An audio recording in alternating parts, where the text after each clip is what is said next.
ఎందుకంటే కేంద్రానికి పేరు వస్తుంది. రైతులకి వేసి 6,000 రూపాయలు ఉంది కదా, అక్కడ అమలు అవుతుంది.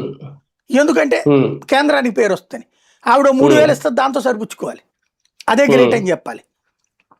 ప్రజలకి ఆసుపత్రులకి ట్రీట్మెంట్కి చక్కగా డబ్బులు ఇస్తుంది కేంద్ర ప్రభుత్వం. ఏం రోగం ఆవిడ? అలాగా కేంద్ర పథకాలను అందనివ్వదు.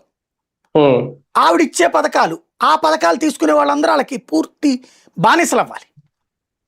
లాయల్టీ చూపించడం కాదు, బానిసలు అవ్వాలి, స్లేవరీ చేయాలి.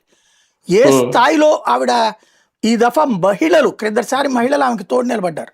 ఈ 5 ఏళ్లలో మహిళలు తీవ్రంగా వ్యతిరేకించడానికి కారణం ఏంటంటే, ఒక ఆర్జీకర్ ఆసుపత్రిలో అమ్మాయికి అత్యాచారం జరిగితే ఆ తల్లిదండ్రుల మీద నెపం పెట్టడంతో పాటు ఈవిడ రాత్రిపూట ఎందుకు ఉండాలి అని అడిగింది ఆవిడ అత్యాచారం జరిగినప్పుడు.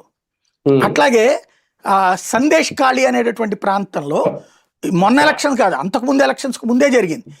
అక్కడ ఒక రేఖ అనేటటువంటి అమ్మాయి, ఆమె పేరు రేఖ అనుకుంటా, సొంత టీఎంసీ కార్యకర్తే, మన కార్యకర్తల బతుకులు, మా కార్యకర్తల బతుకులు ఎట్టయినాయో చూడు దీది అని చెప్పింది. ఏంటంటే నాయకుడు ఇంటికి పిలుస్తాడట మీటింగ్ అన్న పేరుతో, పెళ్ళైన లేడీసు నాయకుల ఇళ్లలో కాపురాలు చేయాలట రోజుల తరబడి. వాడికి మొహం మొత్తినప్పుడు పంపిస్తాడట.